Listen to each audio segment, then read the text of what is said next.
Hello students, welcome to the class System of Particles and Rotational Motion unit number 5 कर रहे हैं हम। आज जो टॉपिक डिस्कस करेंगे हम इसमें मोमेंट ऑफ इनर्शिया के बाद वो है बेटा state and prove the theorem of perpendicular axis and theorem of parallel axis. तो सबसे पहले हम डिस्कस करेंगे बेटा what is theorem of perpendicular axis. जी बेटा, थ्योरम ऑफ परपेंडिकुलर एक्सिस जो हमें बताती है the movement of inertia of a plane lamina about an axis perpendicular to its plane is equal to the sum of the movements of inertia of the lamina about any two mutually perpendicular axes in its own plane and intersecting each other at the point where the perpendicular axis passes through the lamina। जी बेटा, ये देखिए मैं आपको इससे समझाती हूँ। मान लीजिए मेरे पास ये एक प्लेन लैमिना है। ये प्लेन लैमिना के दो जो है एक्सिस है एक दूसरे को इंटरसेक्ट कर रहे हैं। ठीक है, उसने कहा ना two axis intersecting each other.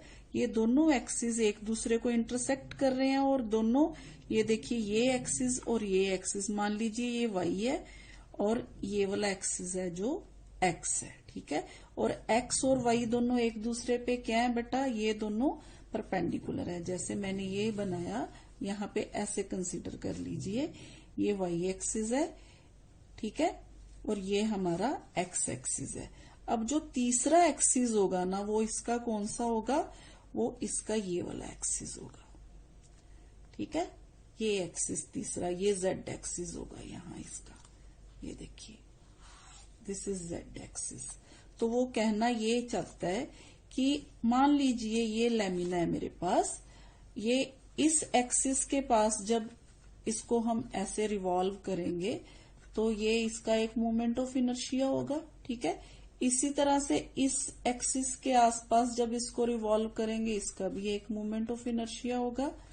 तो अब अगर हम मान लीजिए इसको इस एक्सिस के आसपास ऐसे रोटेट करवाते हैं ये,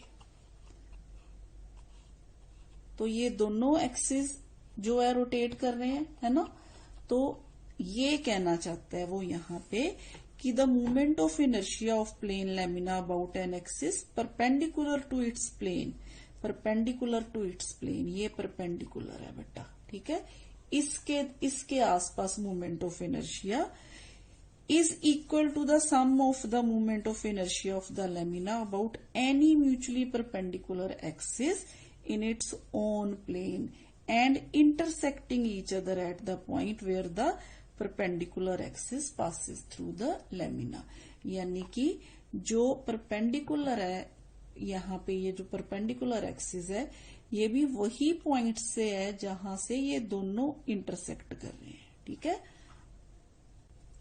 तो बेटा इसके लिए हम कंसीडर कर लेते हैं ये जो प्लेन लैमिना लिया है इसके ऊपर हम एक पॉइंट P कंसीडर कर लेते हैं। ये पॉइंट P जो है इसके कोऑर्डिनेट्स एक्स वाई हैं, यानी कि एक्स एक्सिस से ये एक्स दूरी पे है और वाई एक्सिस से ये वाई दूरी पे है। ठीक है, तो ये हो गए बेटा इसके कोऑर्डिनेट। अब ये जो है R जो यहाँ पे पोजीशन वेक्टर है P का, इसका जो R का मैग्नीट्यूड क्या होगा बेटा, ये अगर हम यहाँ पे पाइथागोरस थ्योरम लगा दें, अप्लाई कर दें, तो यहाँ पे R स्क्वायर है जो हमारे पास, यहाँ पे R स्क्वायर जो हो जाएगा वो X square plus Y square हो जाएगा। ठीक है, तो अब हमने मूवमेंट ऑफ इनर्शिया दोनों एक्सिस के आसपास निकालना है। पहले हम देखते हैं what is movement of inertia of particle about X axis, यानी कि ये वाले पॉइंट का एक्स एक्सिस के अबाउट मूवमेंट ऑफ इनर्शिया क्या होगा।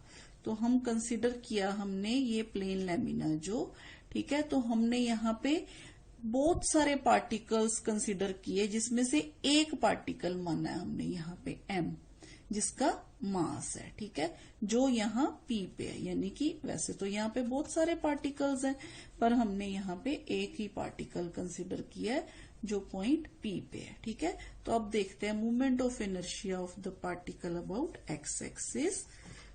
Moment of inertia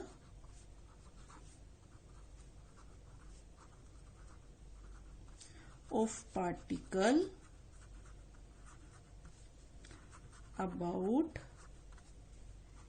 x axis।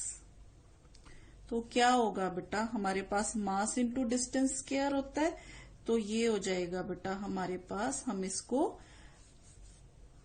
my square. अच्छा, अब my स्क्वायर क्यों होगा बेटा, अगर हम इसको एक्स एक्सिस के आसपास घुमाएंगे, ठीक है, ये मान लीजिए मेरे पास एक्स एक्सिस है, तो ये वाला पॉइंट एक्सिस के आसपास घूमेगा, ये वाला, ठीक है, ये वाई जो है ये रेडियस का काम करेगा तब, ठीक है, तो यहाँ पे फिर क्या आ जाएगा my स्क्वायर, ठीक है ना, समझ गए। जैसे ये बेटा मैं अगर मान लीजिए मेरे पास ये एक्स एक्सिस है, अगर मैं ये एक्स एक्सिस के आसपास ऐसे घुमाती हूं तो क्या घूम रहा है, ये घूम रहा है, वही एक्सिस घूम रहा है, ठीक है, तो वो वाला पॉइंट घूमेगा। तो ये तो था बेटा एक पार्टिकल। अगर हम होल लेमिना की बात करें तो I फॉर होल लेमिना, ठीक है, I for whole lamina about X axis, वो क्या हो जाएगा हमारे पास, हम इसको लिखेंगे ऐसे, I X is equal to summation of my square. जितने भी ऐसे पॉइंट्स हैं उन सबका मोमेंट ऑफ इनर्शिया का सम। तो इसी तरह से बेटा moment of inertia for whole lamina about y axis है जो हमारे पास आ जाएगा, I Y is equal to sigma mx square, क्योंकि यहाँ पे रेडियस का काम कौन करेगा, x पॉइंट करेगा, ठीक है, x डिस्टेंस करेगा, तो ये हो गया बेटा हमारे पास आई वाई। अब movement of inertia about z axis भी देख लेते हैं, मूवमेंट ऑफ इनर्शिया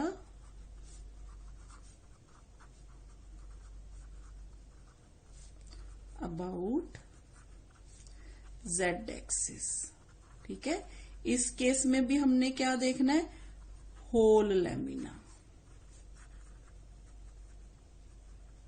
तो बेटा देखिए जब होल लेमिना z एक्सिस के आसपास घूमता है, ये देखिए ये z एक्सिस के आसपास घूम रहा है, तो यहाँ पे क्या, यहाँ पे P पॉइंट था ना, ये P पॉइंट था, तो यहाँ पे क्या चीज रेडियस का काम कर रही है, R, क्योंकि यहाँ पे क्या घूम रहा है, यहाँ पे R घूम रहा है।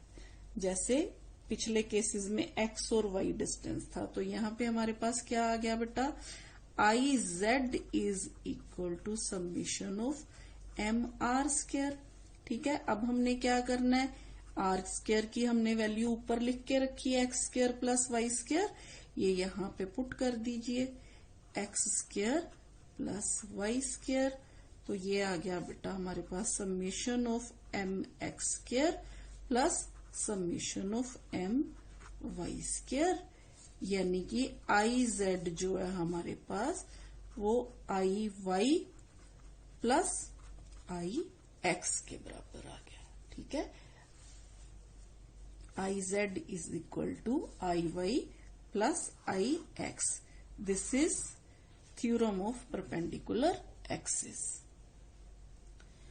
इसी तरह से देखेंगे बेटा हम थ्योरम ऑफ पैरेलल एक्सिस, जिसमें the moment of inertia of a body about any axis is equal to its moment of inertia about a parallel axis through its center of mass plus the product of the mass of the body and the square of the perpendicular distance between the two parallel axes। इसका मतलब ये है बेटा कहने का कि मान लीजिए हमारे पास ये एक बॉडी है, यहाँ पे उसका सेंटर ऑफ मास है, यानी कि ये बॉडी इस पॉइंट पे अपने आप को बैलेंस करती है, ठीक है, हमने सेंटर ऑफ मास डिस्कस किया है। मान लीजिए ये पॉइंट है जो ये सेंटर ऑफ मास है और यहां से एक एक्सिस गुजर रहा है, ठीक है। अब ये एक्सिस से d दूरी पर एक और एक्सिस है जो इसके पैरेलल है, यानी कि जो एक्सिस सेंटर ऑफ मास में से निकल रहा है ये एक्सिस उस एक्सिस के पैरेलल है। तो कोई भी पैरेलल एक्सिस जो होगा, यहाँ पे कोई भी पैरेलल एक्सिस होगा तो मूवमेंट ऑफ इनर्शिया जो होगा किस बॉडी का किसी भी ऐसे एक्सिस पे, movement of inertia body about any axis is equal to its movement of inertia about a parallel axis through its center of mass plus the product of the mass of the body and the square of the perpendicular distance between the two parallel axes। यानी कि जो ये movement of inertia, यानी कि movement of inertia जब body centre के आसपास घूम रही है बिल्कुल, प्लस मूवमेंट ऑफ इनर्शिया जो उसमें डिस्टेंस कौन सा काउंट होगा, ये वाला डिस्टेंस काउंट होगा जितनी दूरी पे दूसरा एक्सिस है। ठीक है, तो यहां से हमें बेटा फिर सेम ऐसे ही हमने कोई भी पॉइंट मास एम का कंसिडर कर लिया पी पॉइंट पे। यहां पे भी हमें पता है कि बॉडी जो है बहुत सारे पॉइंट्स को मिला के बनी हुई है, पर हमने एक पॉइंट कंसिडर कर लिया, यहाँ पे पी पॉइंट कंसिडर कर लिया। ठीक है, तो ये पॉइंट की बेटा सेंटर ऑफ मास से जो दूरी है वो x है, और जो एक और हमने पैरेलल एक्सिस कंसिडर किया जिसके आसपास मान लीजिए ऐसे ऐसे बॉडी घूमेगी, तो ये वाले एक्सिस से इसकी दूरी फिर कितनी होगी बेटा x प्लस डी। ठीक है, तो अब हम ये थ्योरम है जो प्रूव कैसे करेंगे, देखिए मान लीजिए बेटा मैं लिखती हूं यहाँ पे movement of inertia of the particle about A B axis, यानी कि इस एक्सिस के आसपास जब बॉडी घूमेगी तो वो सारी ऐसे ऐसे घूमेगी, यानी कि ये पूरा जो है रेडियस का काम करेगा। ठीक है, तो यहाँ पे मेरे पास क्या आ जाएगा, मूवमेंट ऑफ इनर्शिया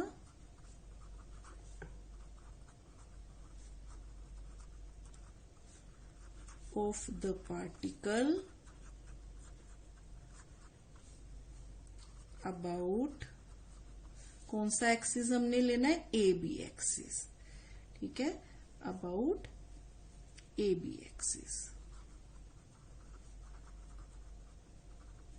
तो वो क्या हो जाएगा हमारे पास m into x plus D का होल स्क्वायर।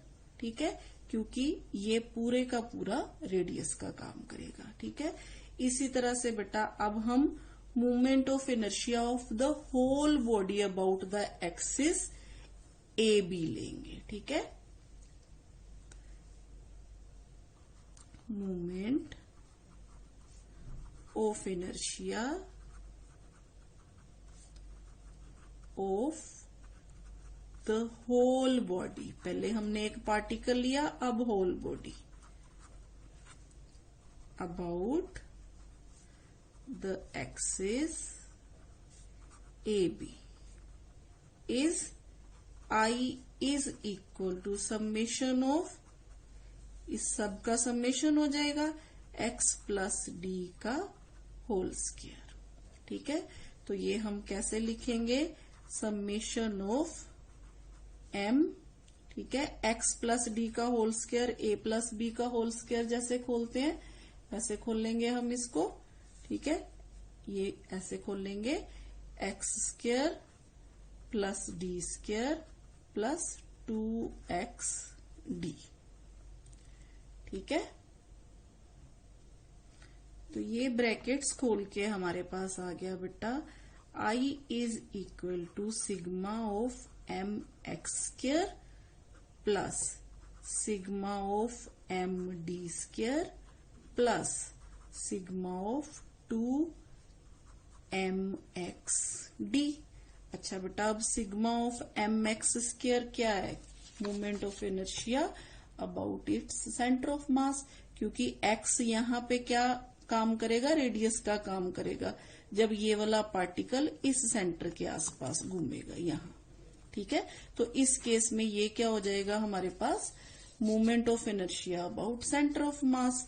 तो यहाँ पे हमारे पास आ गया I इज इक्वल टू, यहाँ पे I centre of mass plus ये कौन सा है हमारे पास जो हमने अभी कंसिडर किया, तो ये हमारे पास आ गया बेटा M D square, total mass summation जो अगर हम सारे मास मिला दे तो ये आ गया हमारे पास m डी स्क्वायर प्लस ये जो है बेटा हमारे पास 0 आ जाएगा। क्यों? क्योंकि जब हम x दूरी लेते हैं बेटा, यहाँ पे हमारे पास body can balance itself about its centre of mass, so the algebraic sum of movements mx, यहाँ पे मूवमेंट क्या आ रहा है, mx आ रहा है। ठीक है, तो ये क्या है, of masses of all it's particles about the axis CD, जो हमारे पास ये वाला CD एक्सिस है, तो इसमें हमारे पास ये सारा क्या हो जाएगा, 0 के बराबर हो जाएगा। ठीक है, क्योंकि यहाँ पे हमारे पास, इसको हम ऐसे लिख लेते हैं, ये वाली टर्म है ना जो, इसको देखिए ऐसे लिख लेंगे 2D सब्मिशन mx। ठीक है, अब 2D कॉमन है, सब्मिशन mx, 2D ये जो चीज है ये 0 के बराबर है, तो ये सारा 0 हो गया। तो यहाँ पे क्या आ गया हमारे पास, 0। तो हमारे पास आ गया, हेंस I जो है वो हमारे पास किसके बराबर आ गया बेटा, I is equal to I centre of mass plus md square. यही तो हमने थ्योरम ऑफ पैरेलल एक्सिस में बोला था। ठीक है, कि किसी भी जो हमारा लेमिना पे कहीं भी जो सेंटर ऑफ मास जो होता है, मोमेंट ऑफ इनर्शिया होता है, वो इन दोनों का क्या होता है, सम होता है। जी बेटा देखिए, ये आपको एक एग्जांपल मैं बताती हूँ, उससे आपको क्लियर हो जाएगा। ये हमारे पास बेटा एक रॉड है। ठीक है, ये रॉड है जो दो तरह से घूम सकती है। एक मान लीजिए इसका सेंटर यहाँ पे है, तो ये रोड अपने सेंटर के आसपास ऐसे घूमेगी। ठीक है, एक ऐसे घूमेगी। दूसरा हमने किया था, मान लीजिए ये यहाँ पे इसका एक्सिस है, तो ये रॉड अपने एक्सिस के आसपास, अगर यहाँ एक्सिस हुआ तो ऐसे घूमेगी। ठीक है, समझ आ गई ना। तो अब बेटा अगर मैं इस रॉड को, ये मान लीजिए मेरे पास रॉड है, यानी कि दो एक्सिस, एक तो मैंने ये एक्सिस बोला। ठीक है, तो ये एक्सिस क्या है, ये हमें पता है इसका सेंटर ऑफ मास है। ठीक है, ये क्या है, इसका सेंटर ऑफ मास है जो सेंटर से निकलता है। दूसरा एक्सिस इस एक्सिस के पैरेलल है, ये वाला। ठीक है, अब ये अगर सेंटर ऑफ मास है, मान लीजिए इस रॉड की लेंथ L है, टोटल लेंथ कितनी है इस रॉड की, L है, तो ये डिस्टेंस फिर कितना हो गया, L/2। ठीक है, ये डिस्टेंस L/2 हो गया। अगर ये सेंटर ऑफ मास है, तो बेटा यहाँ पे movement of inertia, centre of मास का मूवमेंट ऑफ इनर्शिया हो गया। यहाँ पे मूवमेंट ऑफ इनर्शिया कितना होगा, देखिए अब हमारे पास, अगर हम ये वाली थ्योरम अप्लाई करें यहाँ पे, तो हमारे पास I जो है वो किसके बराबर होगा, ICM प्लस md स्क्वायर। अब d कितना है हमारे पास यहाँ, L/2, L/2 का स्क्वायर। ठीक है, तो यहाँ पे हमारे पास आ गया बेटा, अब I सेंटर ऑफ मास, ये हमने किया हुआ है, जब एक्सिस के आसपास रॉड घूमती है तो बेटा उसका जो मूवमेंट ऑफ इनर्शिया होता है वो होता है हमारे पास mL²/12। ठीक है, प्लस अब ये वाला टर्म आ गई हमारे पास mL²/4। तो जब हम इसको सॉल्व करेंगे बेटा हमारे पास आ जाएगा mL²/3।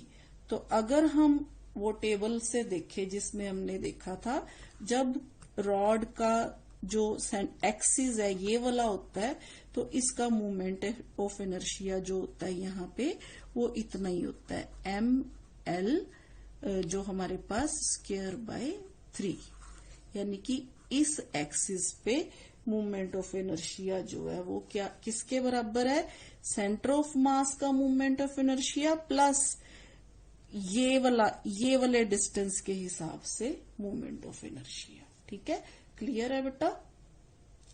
तो ये था बेटा हमारे पास थ्योरम ऑफ पैरेलल एक्सिस।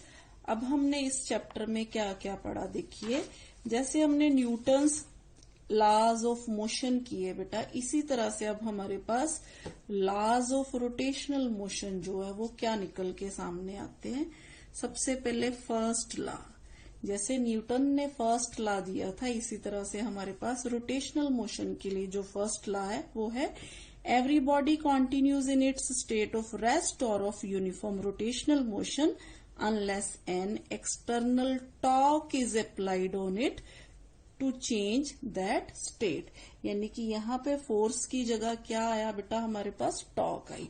जैसे अभी हमारे पास ये था, जब तक हम इसको घुमाएंगे नहीं फोर्स लगा के, जिसको हम टॉर्क बोलते हैं, तब तक ये जो है रोटेट नहीं करेगा। ठीक है, इसी तरह से बेटा second law, the rate of change of angular momentum of a body is directly proportional to the torque applied and the change occurs in the direction of torque applied. ये भी हमने किया, टॉर्क के केस में हमने किया था कि tau is equal to D L by D T. ठीक है, ये रिलेशन हमने किया था। ठीक इसी तरह से बेटा थर्ड लॉ जो हमारे पास, to every external torque applied there is equal and opposite reactional torque. ये भी हमने किया था, जहां हमने law of angular momentum, conservation law of angular momentum किया था। अगर ये टर्म जीरो हो जाती है तो एंगुलर मोमेंटम क्या होता है, कंजर्व रहता है। तो ये चीज जीरो होने का मतलब क्या है बेटा, sum of all the torques on the system must be zero. तो ये थे बेटा हमारे पास लॉज ऑफ रोटेशनल मोशन। तो उम्मीद है बेटा ये जो टॉपिक्स है आपको क्लियर हो गए होंगे। आज के लिए इतना ही बेटा, थैंक यू।